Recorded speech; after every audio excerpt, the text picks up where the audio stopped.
Hello, everybody. Welcome back to my Geek Corner. It has been a while since I talked about anything Tolkien, so here's a nice, lovely Tolkien story for you. Now, Tolkien and his brother Hilary, once their mother had died, were placed in the care of a priest called Father Francis. And Father Francis knew of a woman who lived not far from where he lived who rented out rooms. So he put Hilary and Tolkien up in this room. Well, Tolkien was about 16 when this happened and found out that there was a lovely 19-year-old girl living in the room above him named Edith. And for the next year or so, Tolkien and Edith started a sort of semi private relationship. They weren't really going on outings or anything, but would secretly meet each other on the windowsills of each of their respective rooms, talking to each other, passing notes and stuff.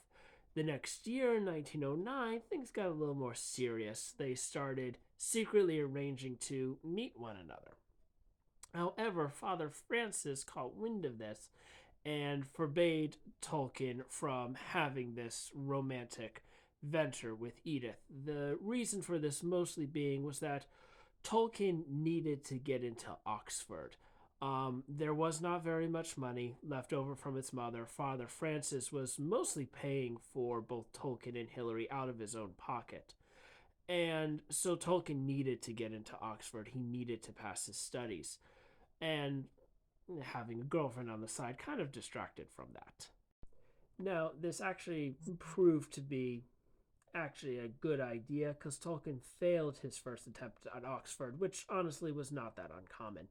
Now, he and Hilary had moved by this point in 1910, and he decided, after failing to pass his exams to get into Oxford, decided to meet with Edith, again, kind of clandestinely. And of course, they received, and Father Francis kind of blew his top at young Tolkien, forbade him from seeing Edith ever again until Tolkien was 21, at which point he would no longer be under the care and guardianship of Father Francis. Now, I'm leaving out quite a lot, and if you want, you can find all of this in Henry Carpenter's biography of J.R.R. Tolkien. But essentially, Tolkien did as Father Francis commanded. He last saw Edith on the 2nd of March, 1910, when he saw Edith departing on a train for her new home in Cheltenham. And for 3 years, Tolkien did not write, did not see, did not have any communication with Edith. Now, during this time, Tolkien got into Oxford, created a vast network of friends and mentors, had quite a lovely time. In fact, began the precursor to what would become the Inklings, at least in spirit. However, he never forgot Edith, and 3 years later, at midnight on his birthday, wrote to Edith saying, "I'm still thinking of you. I still love you." And she writes back, "I'm engaged." Now, Tolkien had not seen or heard of Edith for 3 years. He was at this point 21, had a little bit more life experience under his belt, and kind of recognized that he had a sort of a boyhood teenager crush on Edith. She was 3 years his senior. He could have just passed it off as a fling, but he didn't. He wrote to her again and said, "I understand you're engaged. However, I really still do have feelings for you. Will you at least meet me?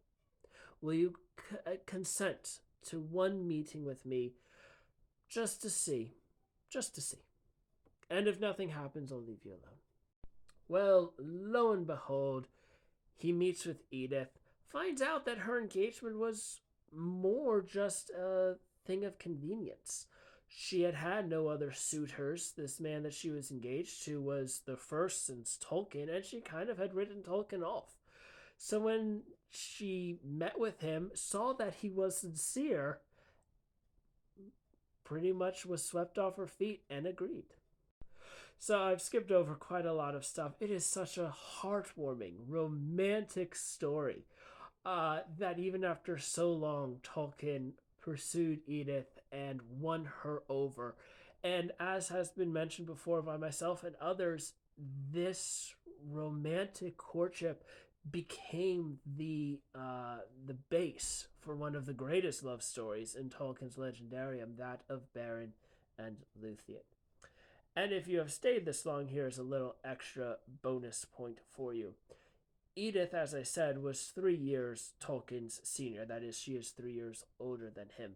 In all of Tolkien's greatest matches between elves and men, the elf is always the older, and the man is always marrying up. That is, the man is marrying into a higher stature, usually marrying into royalty, as is the case with Beren and Luthien, with Aragorn and Arwen, with Idril and Tuor.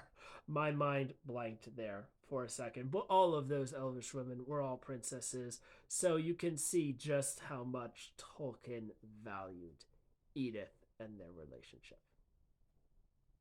Until next time, everyone.